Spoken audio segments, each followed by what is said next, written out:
Eu não estava tentando ouvir. Eu só passava pela cozinha para pegar mais chá. Frances falava ao telefone, andando descalça pelo chão de azulejo, gesticulando como sempre fazia quando reclamava. Ela disse, ela nem percebe. O quarto dela cheira mal, parece ar de asilo, pesado, como tecido velho e algo médico. Ela riu, um riso curto, estranho para mim. Parei no meio do passo. A caneca trincada quase caiu, mas segurei firme para não derramar. Eu estava ali, na porta, sem esconder. Frances não me olhou, nem baixou a voz, o cheiro está indo pelo corredor. Já borrifei a casa toda, mas parece que gruda em tudo. Meu coração não acelerou, ele ficou mais lento. Voltei devagar para o quarto onde me deixavam ficar, o tal quarto de hóspedes. Fechei a porta suavemente, não para esconder, mas para proteger o que tinha sido aberto rápido demais. O chá já estava frio. Deixei a caneca na comoda, junto com minhas camisolas dobradas, meus vitaminas e uma foto da Frances quando tinha 7 anos, sorrindo sem os dentes da frente. Olhei aquele rosto pequeno, o mesmo que pedia mais uma canção de ninar, que chorava quando eu inteligência artificial trabalhar à noite, que corria para mim de manhã com os dedos sujos de tinta e segredos baixinhos. Agora ela passa por mim sem tocar meu braço, me agradece por dobrar roupa como se eu fosse uma vizinha educada, não a mãe dela. Peguei a caneca de novo. A trinca na borda estava maior. Passei o dedo sobre ela e sentei na poltrona perto da janela. Lá fora, as rosas que plantei na primavera começavam a secar, bordas marrons, frágeis de tanto sol. Mas ainda lá, ainda resistindo, como eu. Ainda guardo o vestido de linho rosa num saco, escondido entre os casacos de inverno que já não uso. Comprei há 5 anos, presente de aposentadoria para mim mesma, gola suave, pregas delicadas, botões de madrepérola na frente. Eu imaginava vestir aquele vestido em almoços de domingo com amigos, num café tranquilo com toalhas de verdade e sol entrando pelas janelas. Mas nunca usei. Nenhuma vez. Os almoços não aconteceram. Os amigos morreram ou mudaram. E eu, bem, acabei indo morar no quarto de hóspedes da Frances, com uma mala e a promessa de que seria só por um tempo. Tive um AVC 3 meses depois de fazer 77 anos. Nada grave, mas suficiente para me deixar insegura ao andar e nas manhãs. Frances me ligou logo, mãe, você não deve ficar sozinha. Vem ficar conosco até tudo se ajustar. Eu vendi meu apartamento, uma rua silenciosa, janelas para o sol. Era o lugar onde eu imaginava envelhecer. O dinheiro ajudou na entrada da casa dela. A hipoteca no nome da Frances, meus poucos guardados no fechamento. No começo parecia uma casa compartilhada. Eu assava bolos, cuidava dos gêmeos quando ela tinha reuniões, pagava a conta de água sem pedirem. Depois, minhas caixas foram levadas para a garagem, minha poltrona sumiu da sala, meu nome desapareceu do papel do Wi-Fi. Virou como se eu fosse um som de fundo. As toalhas dobradas, o chá quente, a ajuda extra na hora de levar as crianças. Eles não queriam mal, eu repetia que estavam só ocupados, cansados. Eu sabia como era, ser mãe era difícil, ser casada era difícil. Mas desculpas não aquecem escadas frias. Nem mudam o olhar de quem pensa que você está ocupando o oxigênio demais. Às vezes abro o armário e vejo o vestido. Ainda liso, bonito, nunca usado. Algumas coisas esperam demais por um momento que não chega. Abaixei o zíper, toquei o tecido, e fechei de novo. Pensei, amanhã vou organizar as gavetas, não para limpar, mas para saber o que ainda é meu. Eu costumava deixar meus tomates na janela da cozinha, uns vasos de alface e manjericão numa tigela azul que trouxe do AP antigo. Isso deixava as manhãs mais fáceis, um cuidado antes da casa acordar, antes do correr de carro, e-mails e compromissos. Um dia, na véspera do clube do livro da Frances, ela passou enquanto eu regava e disse, mãe, você se importa de mudar isso? Não combinam muito com o estilo da casa. Não foi duro, mas também não foi doce. Eu assenti, peguei cada vaso e levei atrás do galpão, onde só os guaxinins veriam. A terra era outra, o sol menor. Tive que lutar contra mofo e esquilos, e os tomates nunca ficaram doces como antes. Mesmo assim, eu cuidava deles todos os dias, regava, podava, conversava baixinho quando ninguém ouvia. Às vezes Lily vinha comigo lá nos fundos, mas os gêmeos quase sempre estavam ocupados. Eles pararam de me abraçar quando também pararam de me colocar nas fotos. Agora é só um aceno, um oi, vovó distraído. Uma vez tentei arrumar a gola do Ben, e ele se afastou, não de medo, mas como quem não está acostumado com o toque. Eu ainda asso bolos. Pão de banana, biscoito de limão, coisas que sei que já gostaram. Deixo quentinhos no balcão quando descem para a escola, mas agora eles pegam barrinhas geladas embaladas em plástico. Na semana passada, Francis colocou uma vela na porta do meu quarto. Daquelas de vidro com rótulo minimalista. O cheiro dizia linho limpo, mas para mim era água sanitária e desculpa. Quando perguntei, ela disse, não leva pro lado pessoal, às vezes o corredor fica carregado. Eu assenti de novo. Eu sempre assento nesta casa. Mas eu levo pro lado pessoal. Levo quando fecham a despensa enquanto pego a veia. Quando lavam de novo a louça que já limpei. Quando ofereço ajuda e recebo um sorriso que é um não, mas sem palavras.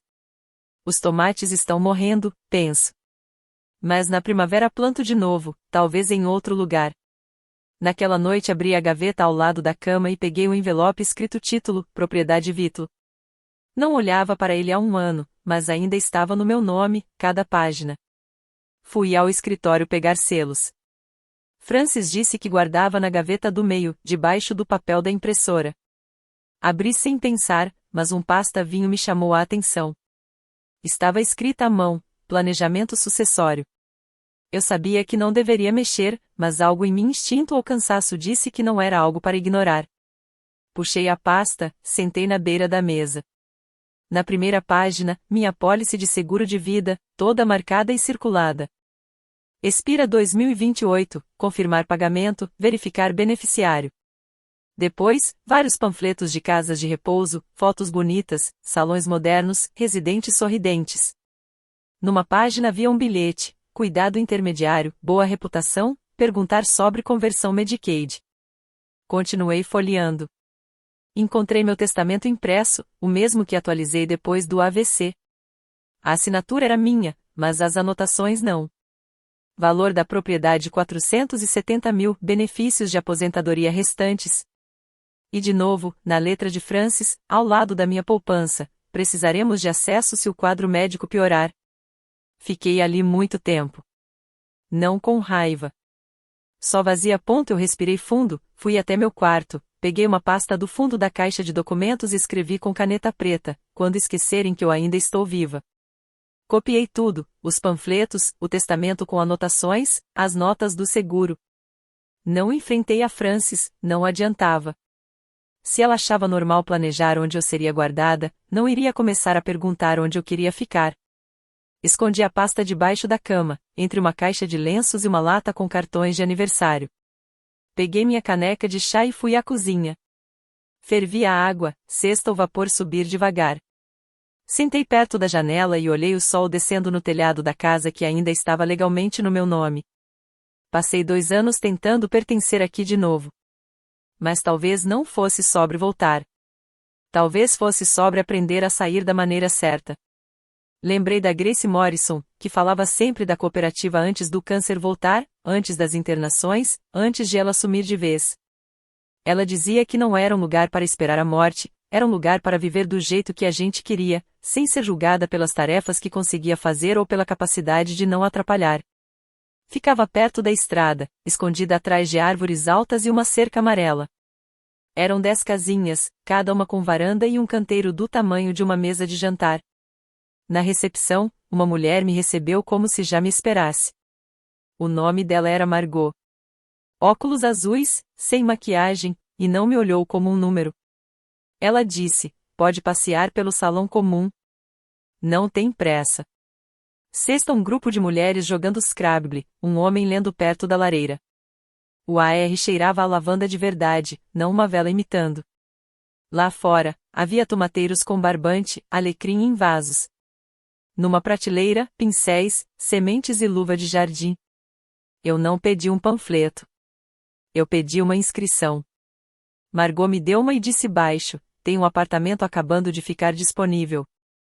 Se você estiver mesmo decidida, eu reservo por 24 horas. Eu disse sim antes de ter tempo de duvidar. Quando cheguei em casa, liguei para o Sr. Teag, meu advogado desde antes da Frances nascer. Clarine, ele disse, eu imaginei que você acabaria me procurando. Contei o que tinha visto na pasta da Frances e o que eu planejava fazer. Ele não pareceu surpreso, apenas cuidadoso. A casa ainda é sua por inteiro. Seu nome está em cada página da escritura. Isso te dá total autoridade legal para vender ou transferir. Ótimo, respondi. Quero falar com um corretor. Ele me deu um nome, discreto, profissional. Anotei no meu talão de cheques e fiquei olhando por um bom tempo. No dia seguinte, comecei pelo armário. Não era mudança ainda, era separar. Sapatos que não usava há anos, suéteres que ainda cheiravam ao baú de cedro do meu APE. A colcha da minha mãe, uma lata de linhas de costura, mesmo sem conseguir usar como antigamente. Rotulei as caixas, cozinha, doar e não é deles. Não sabia quando iria sair, mas sabia que podia. E isso bastava. No fim da semana, havia 17 caixas alinhadas debaixo da cama. Frances viajou para uma conferência em Asheville. As crianças tinham torneio de futebol. Saíram cedo na sexta, em correria, malas batendo na escada, tigelas de cereal na pia. Frances gritou por protetor solar. Então a porta bateu e ficou silêncio. Esperei 15 minutos, fervi água, bebi chá, abri a janela e deixei o ar da manhã tocar meu rosto. Às 10 horas, Margot e um homem chamado Elgin da cooperativa chegaram numa van sem identificação. Não fizeram perguntas, não comentaram nada. Só ajudaram a levar 17 caixas, 2 malas e meus vasos de tomate. Não levei tudo.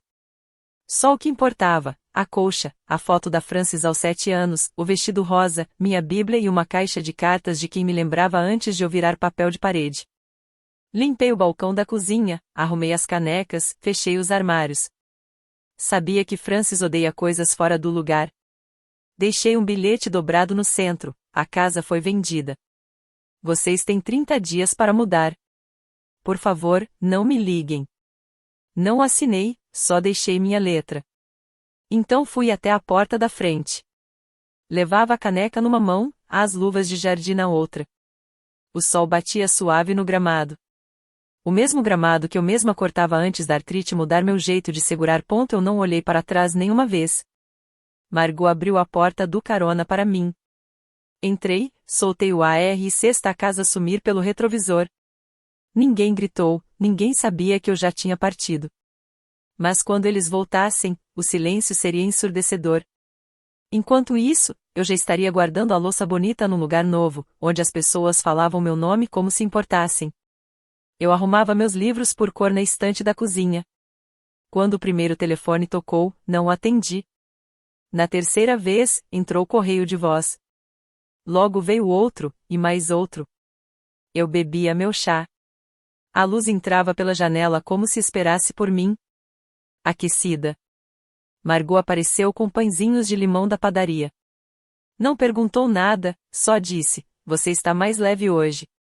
Eu não contei o que tinha feito. Talvez nunca. Ao anoitecer, as mensagens mudaram de tom, primeiro aflitas, depois raivosas, por fim caladas. Às 7h30, chegou uma enquanto eu via um documentário sobre abelhas. Era a voz da Frances, tremida, você nos enganou. Parei o filme, bebi mais um gole de chá. Eu não enganei ninguém. Apenas parei de fazer o papel que me deram sem perguntar. Eles contavam com meu silêncio, minha obediência, minha vontade de não criar onda. Nunca imaginaram que eu iria embora. Mediam meu valor pelo quanto eu pedia pouco, pelo quão pequena eu me fazia para caber na vida deles. Mas o problema de ser pequena é que a pressão cresce. E a pressão sempre acha uma saída. Frances deve ter visto meu bilhete na cozinha antes mesmo de tirar o casaco. Consigo imaginar ela lendo minha letra, voz subindo, as crianças na porta sem saber quem estava em apuros. Ela nunca me ouviu levantar a voz. Provavelmente confundiu isso com fraqueza. Mas força nem sempre grita. Às vezes ela arruma 17 caixas, assina um documento e vai embora. Desliguei o celular, guardei na gaveta. Abri um diário que não usava desde que Jorge morreu. Na primeira página escrevi, dia 1. E embaixo, ninguém me pediu para encolher hoje. Amanhã vou plantar lavanda na minha janela. A terra velha ainda estava nas raízes, mas o vaso era meu, e o sol era o suficiente. A batida foi suave, 3 toques leves, como se a pessoa nem tivesse certeza se devia estar ali. Abri a porta e era ele. Caleb. Mochila no ombro, olhar baixo, tênis gastos. Mais alto do que eu lembrava. Disse para a mãe que eu tinha clube de xadrez, ele falou.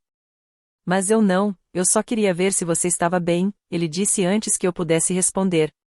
Ele me abraçou forte, não aquele abraço educado de adolescente, mas algo de verdade.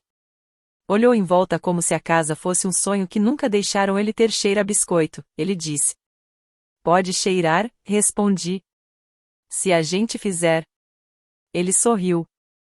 Ficamos na cozinha, lado a lado.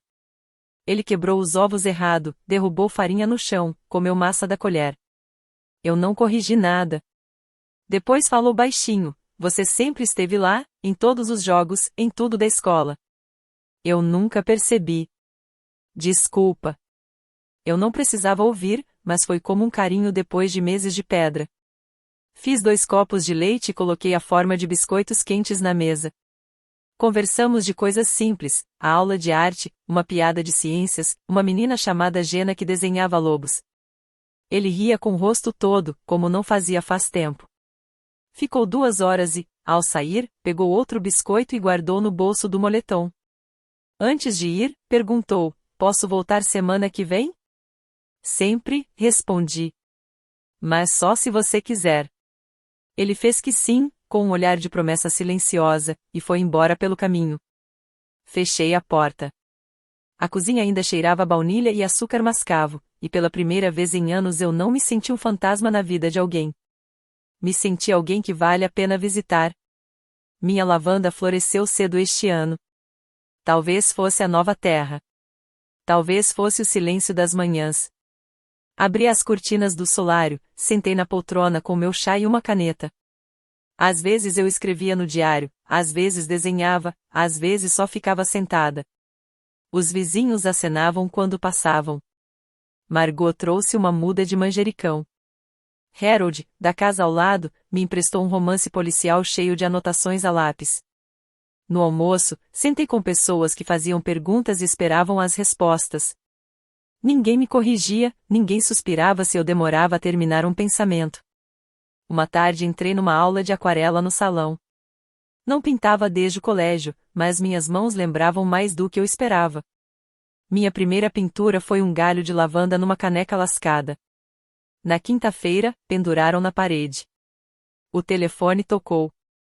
Eu deixei cair na secretária eletrônica. Na sexta tocou de novo. No sábado eu atendi. A voz de Frances estava suave, mas com aquela velha pressa. Ela disse, queria pedir desculpa se te fiz sentir assim. Nunca quis que pensasse que não era bem-vinda. Eu só estava sobrecarregada.